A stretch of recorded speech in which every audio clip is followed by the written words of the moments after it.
choose to go to the moon in this decade and do the other things, not because they are easy, but because they are hard.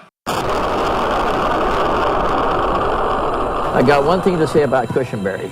To me, he was the best customizer in our group. He was one of the best idea design guys, too. He was terrific. Bill was absolutely unbelievable. Bill Cushenbery was among the most influential custom car designers and builders of the mid-20th century. Born in Wichita, Kansas, Bill learned the art of metal shaping in his father's shop. But his dreams of building show cars took him to Monterey, California in 1957, where he opened a shop and began chopping and rebuilding factory cars into one-of-a-kind masterpieces like the El Matador. This car attracted a clientele seriously interested in show cars, and Bill built several that are legendary. But the car Cushenbery is best known for was called the Silhouette. With this first scratch-built custom car of its kind, Bill won the Tournament of Fame Award at the 1963 National Roadster Show in Oakland, California, and was thrust into the company of a small group of men who dominated the West Coast show car scene. After his success with the Silhouette, Bill designed and started building what would become his last custom car, the Silhouette 2 Space Coupe, a one-of-a-kind, handmade aluminum body on a Corvair chassis with a bubble top. And since the car was so low to the ground, his original design had no doors. You simply stepped into it. 3, 2, 1, 0. Here's Bill working on the Space Coupe in his Monterey shop in 1963. No doors. Meanwhile, down in North Hollywood, George Barris's shop had more work than they could keep up with. George encouraged Cushenbery to relocate near him, and as soon as Bill moved, Barris sent over his latest commission. Tell you how good Cushy was?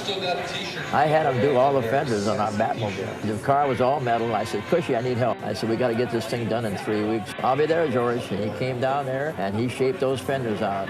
Bill continued work on the Space Coupe between commissions from Barris, and he refurbished cars for Steve McQueen and Frank Sinatra and several owners of Mercedes 350 SLs, the car that introduced gull-wing doors, which clearly inspired Bill with a new design idea for the Space Coupe. Here he is in his North Hollywood shop in 1966 fashioning gull-wing doors, although they don't hinge on top like the 350 SLs, but at the back of the bubble. Another Cushenbery innovation. Sadly, before Bill could finish the car, he had a falling out with his financiers and moved to another shop, thinking that once the dispute was over, he would get the Space Coupe back and finish it. Unfortunately, that never happened, and the Silhouette 2 Space Coupe went missing for 3 decades, popping up in a few shops over the years, but ultimately lost to Bill forever. He passed away in December 1998.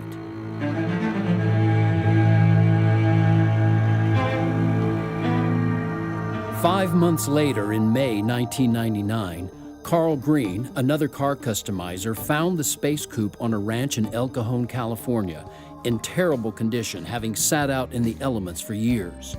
Carl hauled the much-abused car to Darryl Starbird's Rod and Custom Hall of Fame Museum in Tulsa, Oklahoma, where he patched it up enough to exhibit briefly, then stored it for several years until he moved it back to California in 2008. That's when I got involved. My name is Barry Gramillion.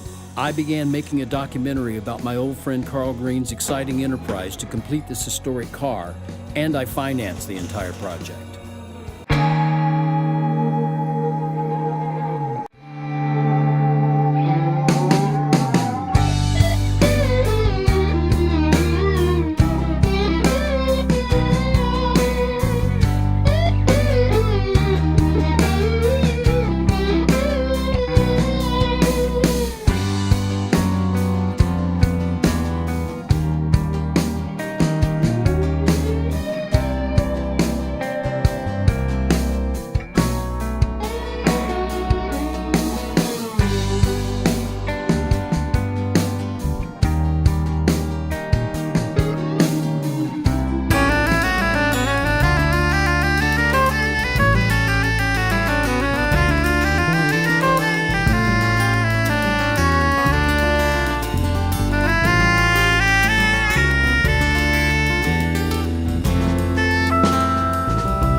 This panel I made a couple of days ago. This is for the back behind the bubble. It's the hinge panel between the deck lid and the bubble, or the doors. I've shaped it in the same manner as I did the rear section, shrinking this edge, hammering over the edge and then shrinking it, and I put a return in it so it's shaped the same way that the bubble is shaped, so it has a bit of character rather than just doing a straight line. It also gives it far greater strength if it's got a return in there as well. It's far stronger, any panel's far stronger when it's got a recess like that. So I'm just going to put this on the back of the car and then we can see if it lines up and with the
just starting to tack this together now with the tacking the alloy pieces together so I can get a nice weld through here to join the edging piece to the first part of the panel here, and that's the first step. We just tack it along there together to hold together, and then after that we can do the full weld and then dress it up.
Last time we started making a new top for this only to repair the damage which was through from here to about here, but I hammered a bit up here and started dressing at the top there, and unfortunately it was fractured badly, so I decided to put a whole new rib or backbone on the thing because unfortunately it was beyond redemption.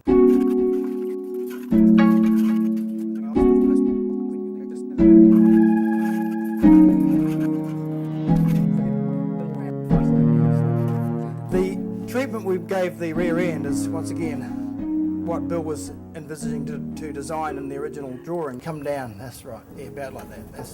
That's pretty good. How's that? That's pretty good, yeah. So that's the look we'll get, which is certainly different for 1964.